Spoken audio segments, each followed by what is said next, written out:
Maurice Duplessis est né aux Trois-Rivières en 1890. Son père Néré, avocat de son État, est député conservateur durant 14 ans. Le petit Maurice marche tout sur les traces de son père. À 10 ans, il connaît par cœur la liste des circonscriptions électorales du Québec, les noms de leurs députés respectifs et les résultats des dernières élections. Plus tard, il devient avocat et exerce sa profession aux côtés de son père. C'est sous la bannière du Parti conservateur qu'il est élu député provincial en 1927.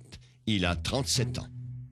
Dès le premier discours de Duplessis à la Chambre après son élection en 1927, Taschereau aurait dit à ses proches « Surveillez bien ce jeune homme, il ira loin ».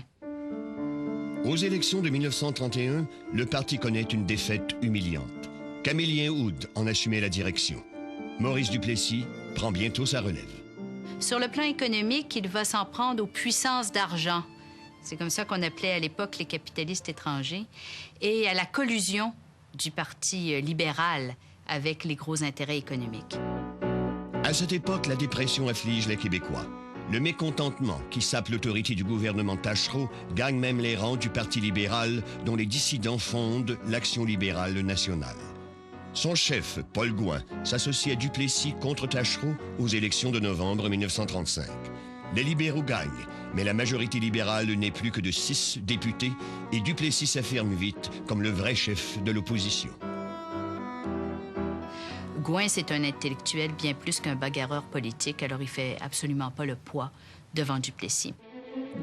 Il force le gouvernement à convoquer le comité des comptes publics, ce qui lui permet de donner la performance de sa vie en dévoilant jour après jour la corruption du régime. Les comptes publics, c'est là où on épluche les dépenses du gouvernement. C'est là où c'est le plus facile de voir le favoritisme politique, de débusquer les scandales, et Duplessis ne s'en prive pas. Le poids du scandale pèse lourd sur Louis-Alexandre Taschereau. En juin 1936, il jette l'éponge et cède sa place à Adélard Godbout, qui annonce que des élections auront lieu 2 mois plus tard. Duplessis dissout son parti et crée l'Union nationale, qui, tel que prévu, remporte une victoire éclatante. On aurait pu croire que l'Union nationale allait se démarquer rapidement du gouvernement précédent. En fait, il n'en a rien été. Duplessis a très vite dit à René Chaloux, de l'Action libérale nationale, « Un programme politique, c'est bon pour avant les élections. Ben là, les élections sont finies. Hein. » Alors, c'est un fait qu'on s'est aperçu très vite que l'Union nationale était un parti conservateur et que des réformes, il ne fallait pas trop en attendre. Duplessis ne fait rien contre le trust de l'électricité.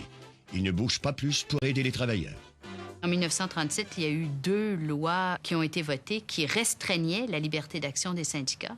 Et en 1937, toujours, au moment de la grande grève des 10 000 tisserands au Québec, grève appuyée par le clergé, Duplessis, lui, s'est rangé du côté du patronat.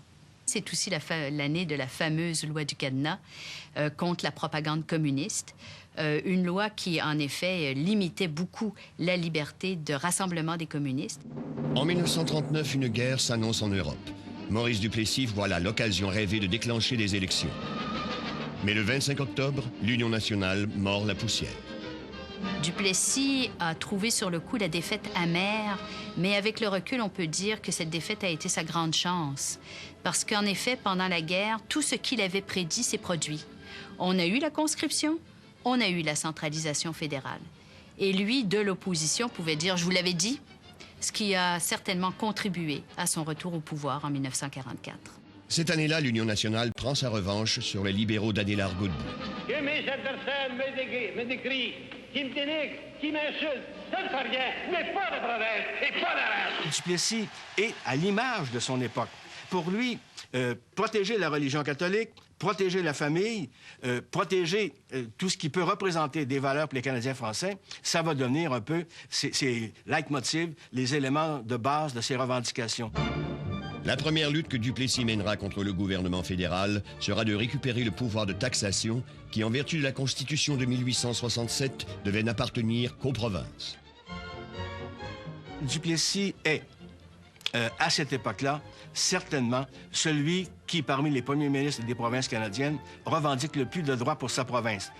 Les gouvernements de Mackenzie King, de Louis Saint-Laurent, font exactement ce que Ottawa fait de nos jours, c'est-à-dire utiliser le déséquilibre fiscal à l'avantage du gouvernement fédéral pour augmenter la visibilité du gouvernement fédéral dans les champs de juridiction provinciale exclusive.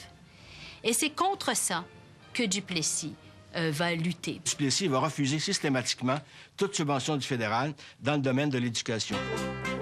Aux élections de 1948 et de 1952, il balaie toute opposition. L'Union nationale s'est maintenue aussi longtemps au pouvoir, essentiellement par le patronage. Duplessis donnait toujours des contrats publics sans appel d'offres et il les donnait aux entreprises qui souscrivaient à sa caisse électorale. Duplessis trouvait que la reconnaissance de la part de ceux qui avaient des contrats, c'était normal que ça se monnaie. Et c'était chose assez régulière de verser 10 % sur tous les contrats obtenus de la part du gouvernement. Sur le plan politique, il va d'une très grande dureté. Sur le plan personnel, souvent, il va intervenir et il va quand même briser la carrière d'un certain nombre de personnages. Mais quand ces gens-là sont vraiment dans la dèche, il va arriver parfois que Duplessis, monétairement, va leur venir en aide. Si un rouge avait l'humilité d'aller le trouver parce qu'il était en mauvaise posture, Duplessis l'aidait financièrement et puis en lui disant « Je veux que tu continues à voter rouge ». Maurice Duplessis est un ultra-conservateur dans les domaines social, économique et politique. Il fait donner de la matraque contre les leaders syndicaux et ne se gêne pas pour traiter ses adversaires de communistes. C'est lui qui, très souvent, va faire intervenir la police provinciale parce que pour lui, souvent, derrière les revendications ouvrières, il y a une présence plus ou moins occulte d'éléments contestataires et très souvent, comme en 1946, à Valleyfield, dans le domaine du textile, des éléments communistes. Et pour Duplessis, le communisme est vraiment la menace peut-être la plus importante.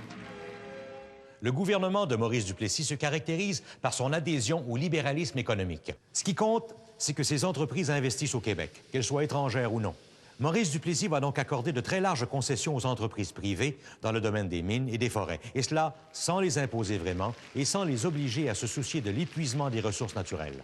Dans le fond, Duplessis adopte la politique que les libéraux ont suivie tout au long du 20e siècle et qui consiste à exploiter largement les ressources naturelles pour alimenter les coffres de l'État.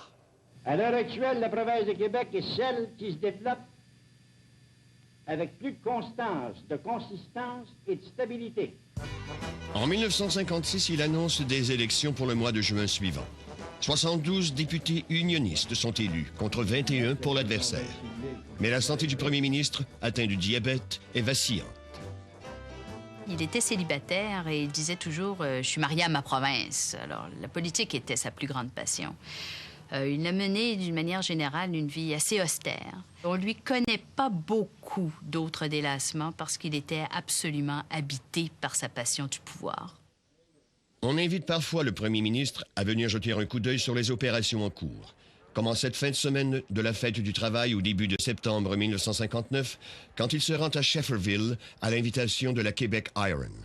Le samedi, en fin d'après-midi, il subit 3 attaques successives de paralysie cérébrale.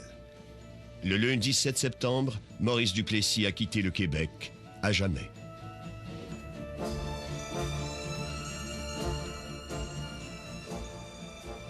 La Grande Noirceur, c'est une expression qui signifie que le Québec vivait replié sur lui-même, sous la coupe de politiciens corrompus, sous la coupe d'un clergé rétrograde.